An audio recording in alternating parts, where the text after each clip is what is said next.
Bueno, ya la silla se la ha puesto esta larguera, se la ha dado de esta forma, nueva. Esta de enfrente también, porque estaba picada, bastante picada, no se podía restaurar.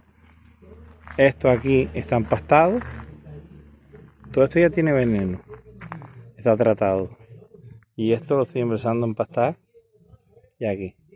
Bueno, ahí va la cosa. Se le tiene que quitar estos adornos para poder acceder aquí. Bueno, pues eso es.